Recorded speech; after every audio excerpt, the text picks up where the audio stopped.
San Diego, California, this is the Frug Life Podcast, the show that teaches you how to save, invest, and earn money. Here's the host, Mr. Frugal himself, Ricky Hershey.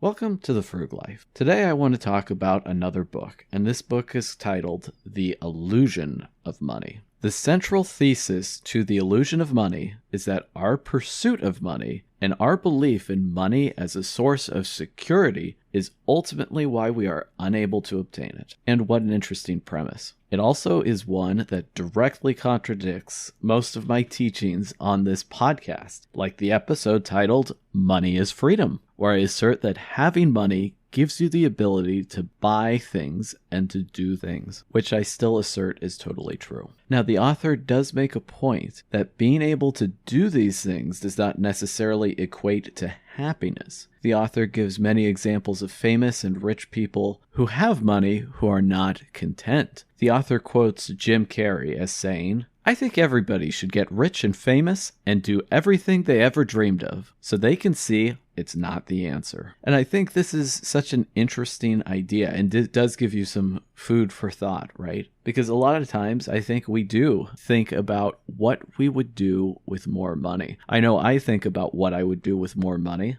and it involves doing all sorts of crazy fun things, right? But from the perspective of someone who's already been there and done that, they're telling us that it's not all that it's made out to be. And I think there's some evidence to support that too. There's something called the hedonic treadmill, which basically is this idea that as we get more things, right, our base level of happiness doesn't change. Maybe I'm explaining this poorly, but the idea that is that we have a set level of happiness, and let's say we get things go on a fun trip that will temporarily increase our happiness and set a new standard for what will make us happy. And as we maintain that standard, we actually just revert to that same base level of happiness that we always were. So just getting more stuff, doing more things doesn't make us happier long term. It just temporarily raises that level of happiness, and then we revert back to our base state. Likewise, I think if things get worse for you, right, you'll temporarily have a decrease in happiness and eventually get back to that base state of being. And so one of the ideas, and I think the author talks about this too, is that we actually just need to be more grateful. So you can also listen to my episode on gratitude, right? That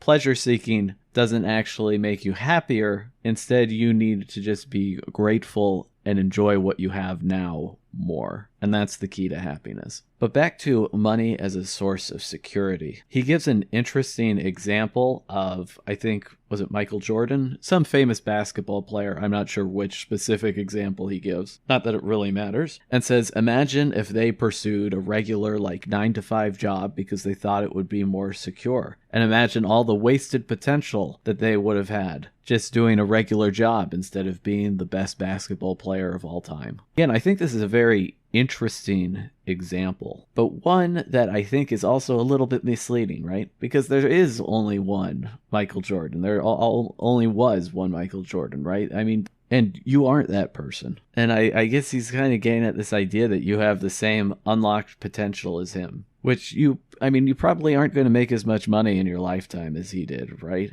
That's probably not realistic. And so this whole premise, though, is that this seeking out these more secure looking outcomes, working a stable job, and clinging to those things is causing you not to achieve your full potential, which again is a premise that I mostly disagree with, right? At least where I am at my stage of life, I think working a job is probably your best source of income. I think working a regular job is your best path to success for most people. And I don't just say that as a naysayer, right? I've explored other options throughout my life, and even recording this podcast in a sense is another type of job for me, one that makes very little money. And while I enjoy it, I have no illusions that this is going to become some sort of crazy new career for me. No, I think it's my regular job that's going to keep paying me way more than this side project. And so at least based on my experience, right, that's probably the case for most people. All right, let's take a quick break and we'll be right back. Okay, welcome back. So there's a few quotes from the book I wanted to share and discuss. So here's one that goes along with what we were saying before. Every financially prosperous person will admit that money does not buy happiness. Their testimonies fall on deaf ears. Why? Because we see them with their fancy shoes and yachts and project happiness onto their life situation. And like we were talking about before, this is a very good observation and one I think or at least I am still guilty of. The idea that with more money, I could do more things and be happier. Even as I read this and acknowledge it, I still think it's kind of true. Just last night, I was talking to someone about how if I had more time and money, I would do this thing that I wanted to do. And in theory, doing this thing, which is just martial arts, could be potentially fulfilling and make me happier. Maybe the time and money thing is just an excuse. All right, here's another quote from the book. The reason this book is called The Illusion of Money is because money is one of the biggest excuses we give ourselves for why we can't follow our highest calling and step into what we are meant to become. And again, that's the idea I was sharing earlier in the podcast. And in fact, I literally just used the word excuse a second ago in relation to my relationship with money. In the book, he also talks a lot about money and feeling secure. Like literally, do you feel insecure about money and whatnot? And for me, frugality is not about insecurity, right? Quite the opposite. I think my frugality and care for money has made me not worry about money very much at this point. While I don't necessarily live the luxury lifestyle that I think that I want, I don't think about money, or at least I don't worry about money very often. And that's because I worried about it before in the past. Maybe that's not the best way of phrasing it. I think putting in the work up front, though, getting a good career, saving as you go, will lead you to a path of prosperity and a path that will lead you to not worry about money. Whereas following just your dreams and not thinking about money at all, like he advocates, I think will lead you to a path of worrying about money, because you won't have any. That's just my perspective, though. The author basically contradicts this point, though, saying, it's the belief that you are unsafe that may be causing you to feel, think, and act in ways that create circumstances that mirror this belief. So he's saying it's like a self-fulfilling prophecy. If you feel unsafe, if you feel insecure, you will be insecure. And again, I disagree with this. If you're realistic, I think at some stages of your life you may feel insecure, and rightly so. But as you prosper and do better, you'll become more secure. I guess the other idea that he teaches is that being broke isn't such a negative outcome and that you shouldn't worry about it because it's not so bad.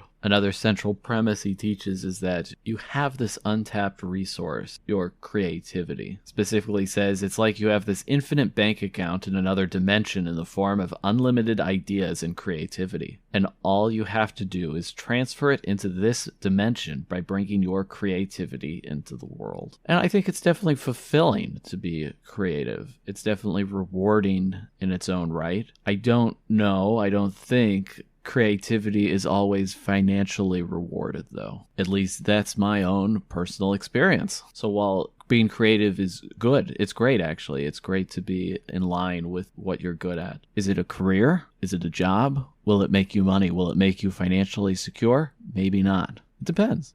To start wrapping up my thoughts, though, this book is like many other books on money that I've read, like Bob Proctor's book, You Were Born Rich, which I need to come back to and finish reading the book because each chapter I have too much to say. The one last idea I want to share, though, is the idea of investing in yourself, which again is something Bob Proctor talks about, and it is something that the author of The Illusion of Money, Kyle Cease, which I probably should have mentioned him earlier in the podcast and not at the very end. But what Kyle talks about is spending money on yourself and spending tons of money on courses and all sorts of other nonsense. And as someone who I'm sure sells these types of things, he's very incentivized to tell you to spend money on them and that by spending money on this nonsense, it will bring you prosperity. And my only comment to that is it probably won't. You can learn lots of good stuff on the internet for free. You also can go to school and learn stuff,